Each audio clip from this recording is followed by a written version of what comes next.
Energy España patrocina este espacio.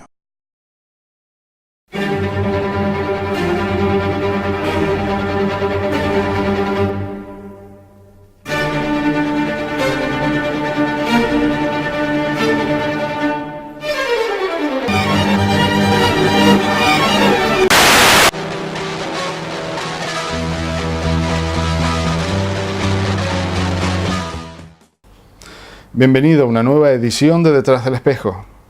Cada semana te traemos desde la sintonía de Mírame Canarias nuevas historias y protagonistas del mundo del arte y la cultura.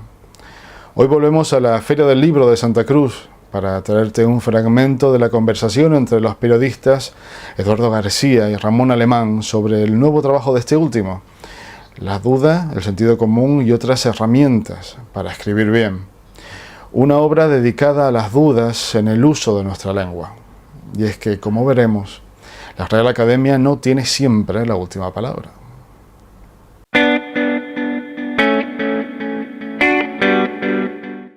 Con esto de la crisis, los periódicos han perdido una de las figuras para mí fundamentales de un periódico, que es precisamente el corrector.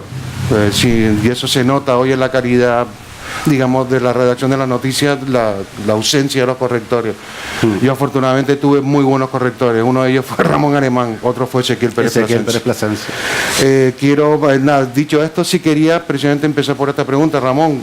Tú, que sigues al tanto, y después hablamos ya en el libro, pero me gustaría saber, recabar tu información sobre cómo se escribe en la actualidad de los periódicos, no solamente locales, sino también a nivel nacional, y lo que puedes leer de Hispanoamérica, que me imagino que también las cosas difieren. En los periódicos. Sí. Yo creo que los periodistas no escriben ni peor ni mejor que el resto de los mortales, y eso es malo, porque deberían escribir mejor. Y por otra parte, los periodistas, o un porcentaje importante de los periodistas, y yo solo viví tanto cuando ya era exclusivamente redactor como cuando ya me fui especializando en la corrección, tienen un punto de autosuficiencia, de soberbia, de vanidad, que les hace creer que nunca tienen que dudar, o que todo lo que están haciendo está bien, o que no tienen necesidad de aprender nada más. Y como dice Alberto Gómez Font, al cual yo cito mucho en este libro, y que, bueno, fue coordinador de la Fundeu, etcétera, toda aquella persona que se dedica a escribir, o que esté escribiendo un texto, no un post-it para poner en la nevera, sino para escribir para el público, para otras personas, y que no dude, en ningún momento debería ir inmediatamente al psiquiatra y decirle: doctor, estoy enfermo, no dudo a la hora de escribir. Y eso es una cosa que los periodistas no hacen mucho. O sea, en mis tiempos de la opinión, aquellos periodistas que dudaban eran excepción, y de hecho eran personas que decían: mira, esta chica siempre viene a preguntarme y tal y cual. No es habitual. Ahora, ¿los periodistas escriben bien? Pues no escriben mucho peor que los demás, ni mucho mejor tampoco. Un mundo aparte son las redes sociales, donde todo el mundo escribe mal. No te roba más de 2 minutos hacer una consulta, ya sea en el diccionario o a un corrector que lo tienes ahí al lado. No creo que la premura sea... Hombre, hay casos en los que la premura, evidentemente... Yo recuerdo una entrevista que se le hizo a Luis Roldán. Para quienes no sepan quién es Luis Roldán, fue un delincuente español que además fue director general de la Guardia Civil, y en tal condición robó muchísimo dinero y desapareció. Hizo una fuga muy célebre, apareció en un país de Asia, ahora no recuerdo bien cuál fue. Tailandia fue donde lo... Vale. Y el periódico El Mundo consiguió una entrevista exclusiva con Luis Roldán en su escondite de no sé dónde, cuando eso todavía iba por Francia, por ahí. Y la entrevista, en aquellos tiempos no había ni siquiera soportes electrónicos, la enviaron por fax, corriendo por la noche los redactores, y El Mundo decidió publicarla tal cual la enviaron los tipos. Entonces, esa entrevista está llena de faltas de ortografía, de puntuación, etcétera. Ahí está justificado, porque estás dando la noticia del siglo prácticamente. Pero cuando la premura es: oye, que no sé si esto lleva tilde, que no lo lleva, no está justificado. Ramón, ¿cuáles son las dudas más habituales, las que más te suelen preguntar? Las dudas que más suele tener un redactor o una persona que escribe en general, o los errores los que más suele incurrir, es en la puntuación, por una parte. Y dentro de la puntuación, el signo más fastidioso de todos es la coma. Y después hay otra serie de cuestiones de léxico, o sea, de expresiones en las que suele caer muchas personas en relación a, cuando hay que decir en relación con, el uso anafórico de mismo, que ya lo expliqué el otro día, Cuando decimos aquello de fueron a buscar a sus padres, pero los mismos no estaban, eso lo dicen muchísimo los periodistas. Y después cuestiones de carácter gramatical, concordancias, usos incorrectos de algunos verbos. Y después también está el gran problema de aquel que quiere decir algo de forma grandilocuente, cuando la elegancia en la escritura suele estar en lo sencillo, por lo general. Y Ramón, hay que estar sometido a los postulados de la Real Academia, que plantea precisamente uno de los artículos, un poco gira sobre esto. La Real Academia es una institución creada por unas personas que estaban interesadas en el buen uso de la lengua, y eran personas que tenían y que siguen teniendo sus descendientes, digamos, sus sucesores, unos conocimientos bastante amplios de la lengua, ¿no? Pero la lengua la hace la gente, el día a día, ¿no? Entonces, la Academia tiene dos obras importantísimas que son la ortografía y la gramática, aparte del diccionario, ¿no? Donde único debemos guiarnos guiarnos a rajatabla, y tampoco ahí, pero bueno, donde más deberíamos guiarnos por la Academia es por su ortografía, porque la ortografía es la forma que tenemos todos los hispanohablantes de entendernos con un código que sea idéntico para todos, a pesar de estar en un idioma, de estar utilizando un idioma en el cual las formas, las expresiones fonéticas de nuestro idioma son muy diferentes, no así las gramaticales. O sea, por ejemplo, los andaluces y los canarios hablamos de forma muy diferente a los castellanos, pero es solamente una cuestión fonética, o sea, el sistema gramatical es el mismo. Entonces, ¿cómo hacemos para que un texto escrito lo pueda leer exactamente igual o entender igual a un andaluz, con castellano, con argentino? Pues teniendo todas la misma ortografía. Después viene la gramática. La gramática, ¿hay que hacerle caso a la Real Academia? Pues no siempre, porque, o sea, no siempre no, es que no hay que hacerle caso nunca, porque la gramática no ordena, la gramática describe. O sea, la gramática, los gramáticos lo que te dicen es, el español funciona así. En los Andes se utiliza, por ejemplo, la forma que para nosotros es impersonal, había 3 personas en la sala. Pues hay como unos 20 millones de personas en toda la dorsal andina que dice habían.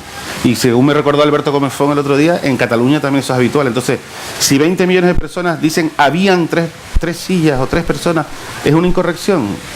Pues habría que ver. En la cordillera andina no es un error. O por ejemplo, la Real Academia, que siempre consideró que el habla prestigiosa, buena, maravillosa, estupenda era la de Castilla, hasta hace poco tiempo, poco tiempo me refiero a 40, 50 años, consideraba que el voceo que se da en buena parte de América era una forma vulgar de hablar. Entonces, pero vamos a ver cómo. O sea, que hay 300 millones de personas que hablan mal y 20 ahí en medio de Castilla que hablan genial. Pues aquí algo está haciendo mal. Afortunadamente la Academia ha ido reculando. Entonces ha pasado de ser normativa a ser descriptiva. La ortografía sigue siendo normativa, pero la gramática tú ahora te puedes encontrar en además una obra gorda. En ciertas regiones esto se considera normal, no es tan normal en tal. En el español de Venezuela se registra este tipo de uso. O sea, es como, esto es lo que hay. Entonces, y en cuanto a la ortografía, no siempre hay que hacerle caso a la Academia. Por ejemplo, la Academia escribe la palabra friki con K y yo la escribo con Q en mi blog, porque a mí me da la gana. Entonces, ¿qué van a hacer? ¿Me van a meter en la cárcel? No pueden. O te pueden excomulgar. Bueno, ya ellos. Y una de las cosas que te decía, entonces es igual de correcto decir nunca más que más nunca. Más nunca. Tú te vas al Diccionario Panhispánico de Dudas, que es otra obra de la Academia, y te dicen: anteponer la palabra más a nunca es normal en el español de Canarias y de América. Es normal. O sea, sencillamente no te están diciendo, ay, qué mal hablan los canarios y tal, sino es normal en Canarias y América. No es normal en Castilla. Ya está. O en el español septentrional. Es que en el español se divide en 2 grandes grupos. Se dividen más, pero se divide fundamentalmente en 2 grandes grupos. Lo que llamaríamos el español europeo continental y el español meridional. El europeo continental es de Despeñaperros para arriba, un grupito ahí de 40 millones de personas como mucho, y todo lo demás, Andalucía, Extremadura, Murcia, Canarias y toda América, es el español meridional, y somos una mayoría aplastante, pero aplastante no, demoledora, vamos. Había otra cuestión que quería plantearte, eso, que estás de acuerdo con solo, que es una palabra que ha provocado en los últimos años cierta discordia, ¿Solo debe ir con acento o solo ya no va con acento? Solo no debe llevar tilde nunca. No está aquella que... Es que si tuviera una pizarra lo podría explicar. La tilde diacrítica es un invento del idioma español, de la ortografía española, que se podría eliminar por completo, pero bueno, ya que lo tenemos para diferenciar dos palabras que son iguales, que se escriben igual, pero que tienen distinta función gramatical y distinta pronunciación en el habla. Yo siempre pongo el ejemplo de a mí me gusta mi casa. Un mi lleva tilde y el otro no. A mí me gusta, o te gusta el té. Un té lleva tilde y el otro no. Se le pone tilde a una y a la otra no por sorteo, sino que se le pone tilde de esas dos palabras, tilde diacrítica, son una tilde que se salta las reglas de acentuación, a la que es tónica al pronunciarla. O sea, cuando yo digo a mí me gusta mi casa, el primer mi es tónico, el segundo no. A mí me gusta mi casa. No digo a mí me gusta mi casa. Entonces, al primero, al pronombre se le pone tilde y al otro no. En cuanto a te, que también lleva tilde diacrítica, el pronombre no es átono y la infusión te sí es tónica. Te gusta el té, no es te gusta el té. En el caso de solo, tanto adverbio como adjetivo, ambos son tónicos. Por lo tanto, no hay ninguna justificación para ponerle tilde a uno de ellos para diferenciarlo de otro. El argumento de las personas que dicen, no, es que entonces me confundo, es que trabaja solo por la tarde, ¿qué significa? ¿Que solamente trabaja por la tarde o que está solo? Una ambigüedad más del idioma de las miles que hay en el habla diaria, que son además ideales para hacer chistes y para cumplir una de las funciones fundamentales del idioma, como dijo en la presentación de este libro en Madrid el vicedirector de la Real Academia, una de las funciones principales del idioma, que es la expresividad. O sea, la expresividad, que es una forma de decir, una forma de ser expresivo es hacer chistes, ¿no? Los juegos de palabras, etcétera.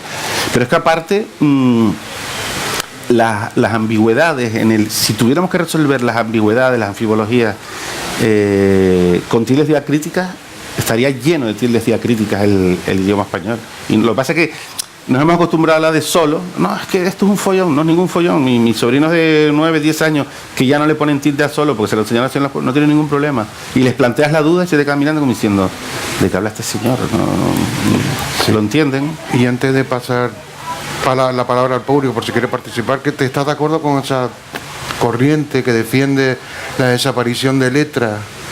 Que para eso, habitantes que hablamos español meridional, que somos mayoría, no, que desaparezca la Z, que desaparezca la C. ¿Estás de acuerdo con eso? No es necesario. No es necesario porque, vamos a ver, para hacerlo habría que... Es que no se puede hacer porque hay personas que lo siguen pronunciando. Y eso es lo bueno que tiene la ortografía. Una vez un señor de meridional, americano, no sé si sería argentino, colombiano y tal, decía, hay por ahí gente que dice que yo no pronuncio la Z. ¿Cómo que no la pronuncio? Claro que la pronuncio. Y es que claro que la pronuncia. O sea, si yo digo cereza, estoy pronunciando la Z. Cereza. Mi Z es esa. Cereza. Entonces, el español, cuando ve ese símbolo, así el del zorro, ¿cómo manifiesta él esa Z? Así, cereza. ¿Cómo lo manifiesta el argentino o el canario? Cereza. Pero los dos están pronunciando la Z. Ahora, uno de ellos está pronunciando el fonema S y otro el fonema Z. ¿Qué es lo que pasa? Que si tú, dado que para las mismas letras tenemos diferentes sonidos, si tú lo unificas, estás dejando al margen, en este caso, a esa pobre minoría que son los españoles. Claro, si tú escribes cereza con S, el español de la península va a decir, diría cereza. Y él no quiere decir eso, él quiere decir cereza. Entonces, tenemos que nos podemos entender con la ortografía. Lo que sí se puede hacer es evitar aquellas letras que representan el mismo sonido innecesariamente. La B y la V, una de las dos sobra. La K y la Q, por ejemplo. Ya hubo un ortógrafo hace siglos que propuso que todos los sonidos K se escribieran con K. Por ejemplo, escribir con K. Y con V, escribir. Y eso lo propuso también Andrés Bello en el siglo XIX y creó lo que se llamó la ortografía chilena, que empezó a extenderse como todo el proceso de liberación americano, pero la Real Academia se tiró de los pelos. ¿Pero qué están haciendo? Entonces Las academias fueron reculando todas, excepto la de Chile, que mantuvo esa ortografía hasta 1920, por ahí más o menos.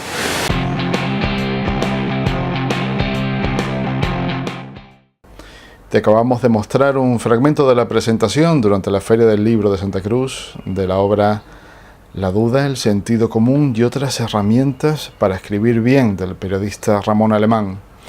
Continúas en la buena compañía de Mírame Canarias.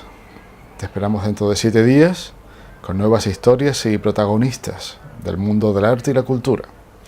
Que pases buena semana.